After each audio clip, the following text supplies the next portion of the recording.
Good afternoon, everyone. I'm going to do another journey, and I'm going to basically go the same way I did last one. I'm just going to go to the outside of the earth and take a look down to see what needs to be healed. I'm not going to rant on anything today. I'm just going to go straight out there and get right into it.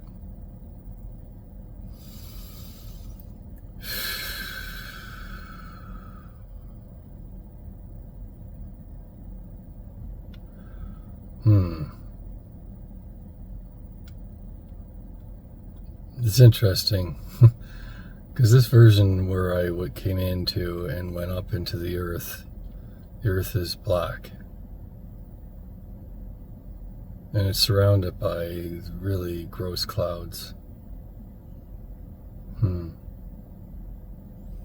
really hard to breathe because I cough a lot, and the energy itself is very dirty because literally sooty. Because this being here, I feel like I'm getting covered with black dust. It's like the stuff like from a fire, when there's a fire and you touch anything and it gets covered and you can't really get rid of it because you smudge it and it gets all over everything because it doesn't easily come off. Charcoal is not the easiest thing to the cleanest possible thing. That's what this feels like. Feels like the earth is a charcoal block that's giving off all kinds of horrible dust, and it sticks to everything. And even being here is making me cough, and I'm coughing up smoke. Dirty smoke. And I go farther out, and I look it back, and you can't even see the world. It's like black. And there's all kinds of debris you go through, and then eventually you get far enough out that you can see the stars again. Interestingly, you look back and you can't really even see the earth itself. It's gone. And there's nothing there except a cloud of black dust. Like, if you didn't, like, you just simply, if you were in a spaceship, you would fly on by, you wouldn't even know this place existed.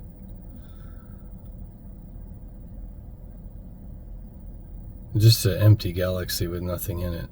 Or I should say solar system with nothing in it.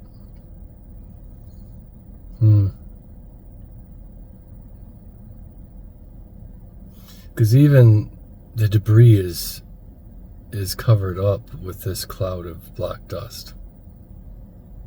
When you go outside of the dust, there's empty, clean space.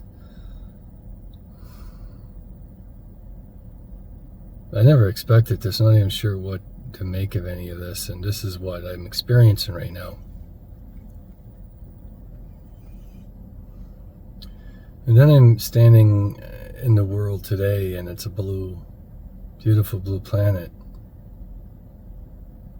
And I'm surrounded by many different planets, of like earthly planets in different timelines or even different dimensional spaces. And it shows me the possibilities of cleanliness, so to speak. You have this one world that's perfectly clean. It even looks brighter, actually, believe it or not, than our own planet. It's crystal clean. It's like there wasn't even an industrial age at all. People moved right into clean energy.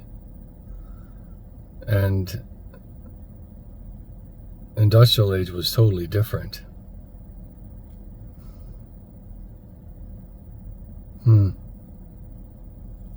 And it shows all different planets that have different stages of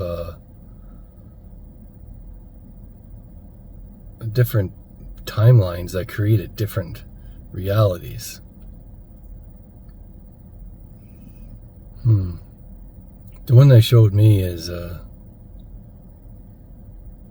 worst.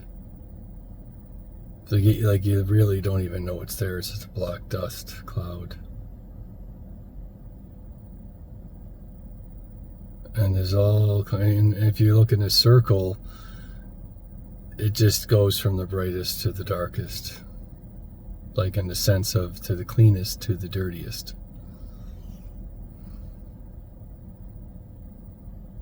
Hmm.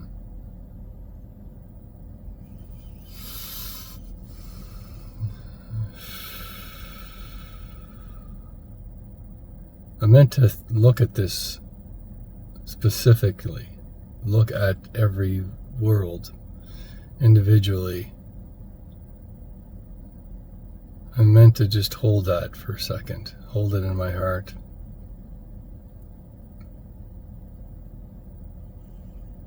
And ask yourself, which one do you want to live on?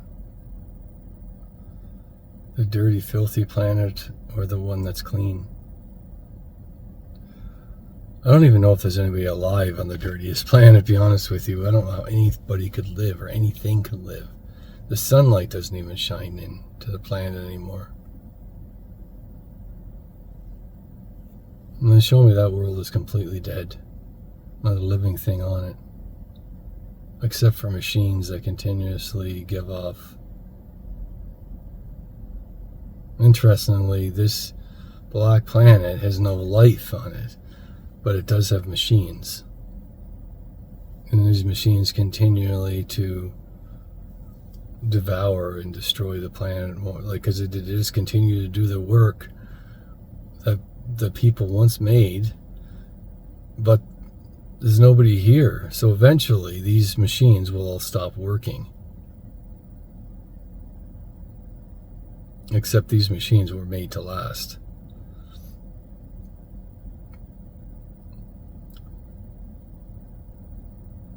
But this planet is basically dead. So obviously nobody wants to live in a planet where there's no human life. Or is there? Is it? Like, would you want to live there? It's a question they're asking everyone. And then they show me the one that is perfectly clean. The cleanest one of them all. We're actually surprisingly high up on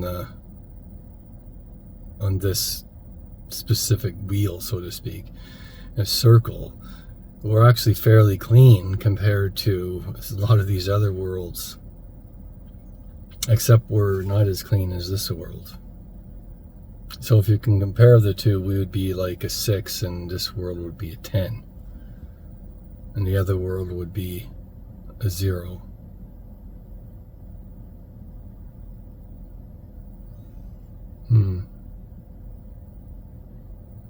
There is other worlds that are cleaner than ours, but ours aren't anywhere near the dirtiest. But we're at a tipping point, though, that if it could go either direction, or it could continue to drop down, or we can continue to grow higher. We're in a time in history where it's important that we use our heads and our minds. It's not going to just, like, it's like the planet is going to die overnight. So we don't have to kill each other in order to move in a specific direction.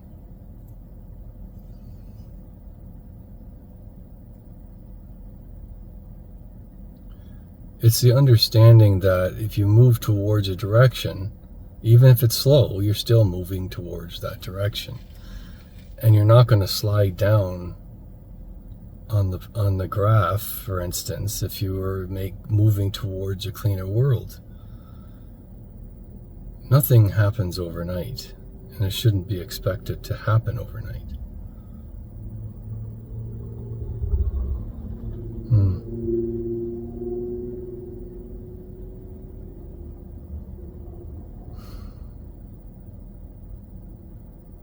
I'm standing in the clean world, and it's like, it just really, like, I guess you could say the skies are bluer. There's even a way they figured out how to balance fires. Fires still happen, but they're very controlled, and they're very much, because sometimes fires need to happen. But we found a way to actually control forest fires. We found a way to even control the weather in this world. But it's not about not getting rain or getting rain. It's balancing the areas that need rain and the areas that don't, and kind of they're able to cycle the weather patterns that best suit the specific part of the world that you're in. It's interesting because it's like the worlds where people live, the climates are controlled more than where people don't live. But it's all designed specifically to keep balance in the actual ecosystem. I see a computer system that's so advanced that it's able to understand the weather to the point where if the temperature starts to drop down in a specific part of the world, for instance, you can change the weather patterns in that world to rebalance the temperature. So, for instance, it doesn't go to 40, 50 degrees. It stays more of a tempered climate. And if there's areas that you want to stay frozen, then it stays frozen. You don't get massive melts that create imbalances. It's even microclimates in the mountains, for instance, can actually be controlled. So the mountains could have snow on them all year round, but the valleys are lush and green. It's extraordinary, actually.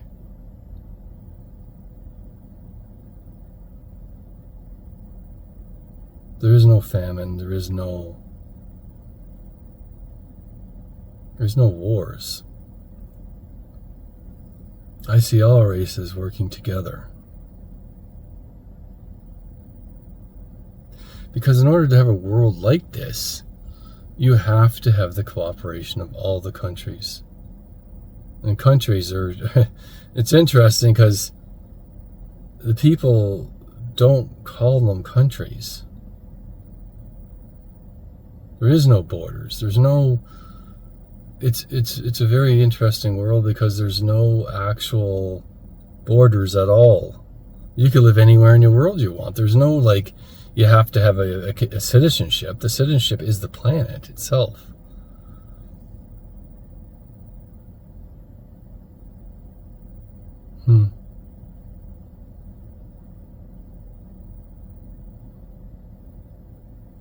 What would it be like to live in a world like that?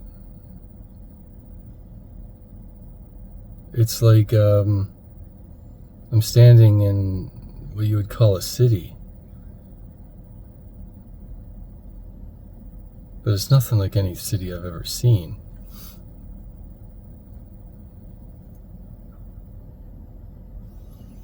There's a lot of use of robotics,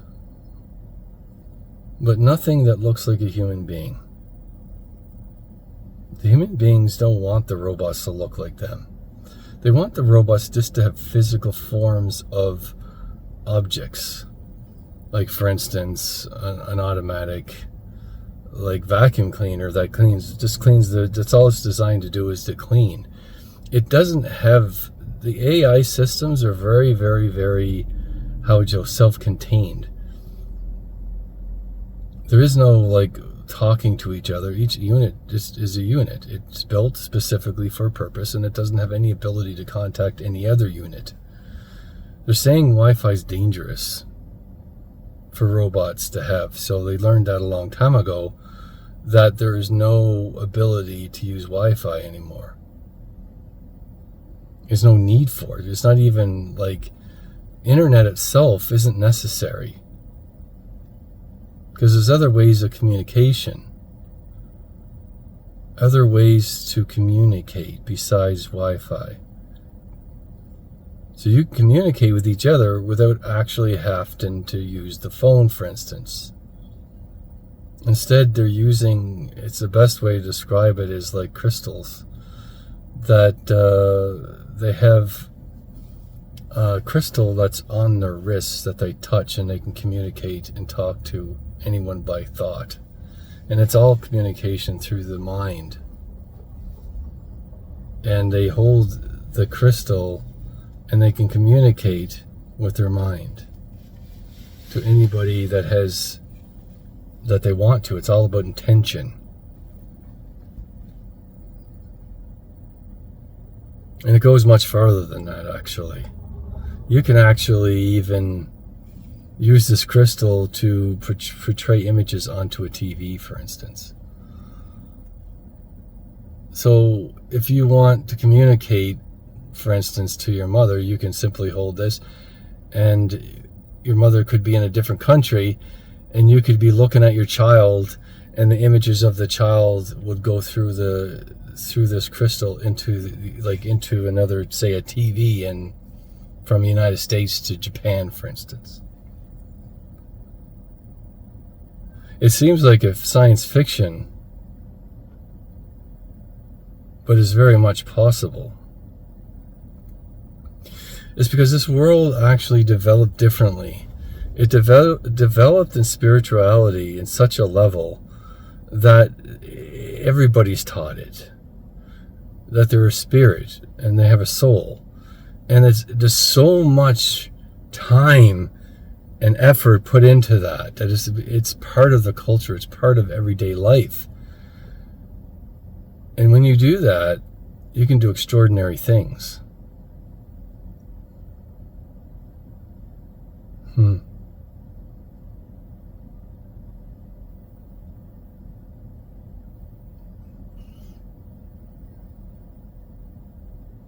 It's a long pause here, because I know this is a healing video, but this is what I'm being shown. So when I want to heal the world, people also need to see the possibilities of other worlds, the directions that we could have went or might still go in. Because the timelines aren't being specific here. You could say that the both worlds I'm seeing are the future. Or you could say both things are present. Because there is worlds like this, like the Earth experience, in other dimensions with this same timeline. But there's also our timeline where we move towards these specific worlds.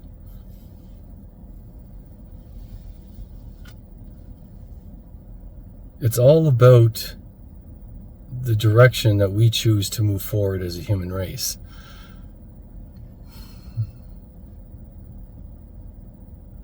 So what intention do you have right now for the world? What do you want it to see? What do you want it to be? What do you want the world to be like?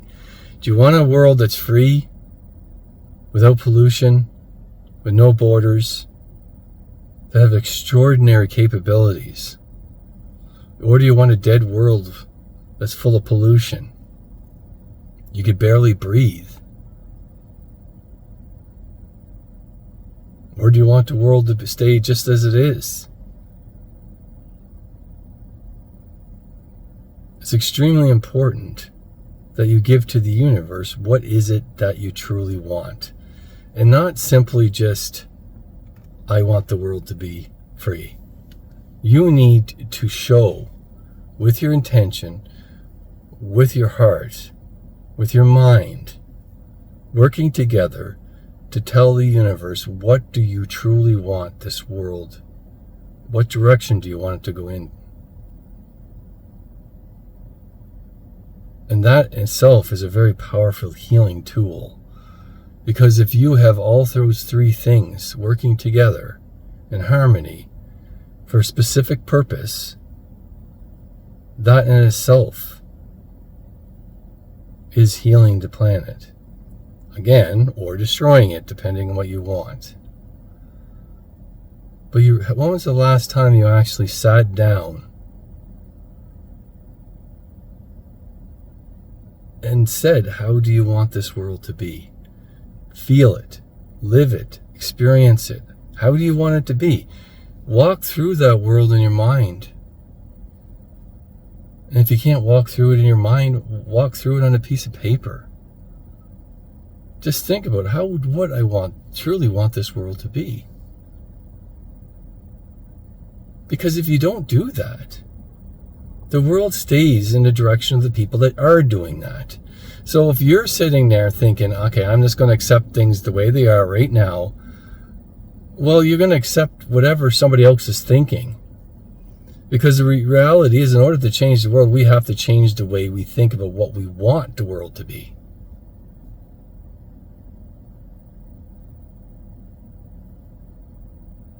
So what do you want the world to be?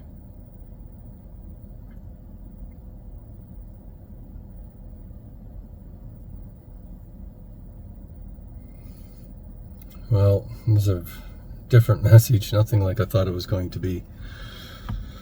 Thank you very much, everyone. And that's, again, you never know what you're going to get. It's literally like that. You think you're going to, okay, I'm going to go to a specific part of the world and do some healing, and nope, I get this instead. But it's actually a really good message. And I think it speaks volumes, like, because you have to. Because I'm thinking to myself, when was the last time I actually sat down and put this energy out to the universe? What do I want this world to really be? And not simply just state I want the world to be at peace. No, you've got to show the universe what you want it to be. We need to all really do this exercise and do it regularly, because otherwise we just allow other people to make this choice for us. Thank you very much, everyone. And if you're ever in the Yukon, you can look up yukonskies.com. If you ever want to make a trip up here, hey, you never know, maybe we could get together and I can show you around. Also, you can also visit my Amin Ross Awakening page at www.aminrossawakening.com if you want to do a session with me. Thank you very much, everyone. Have a great day.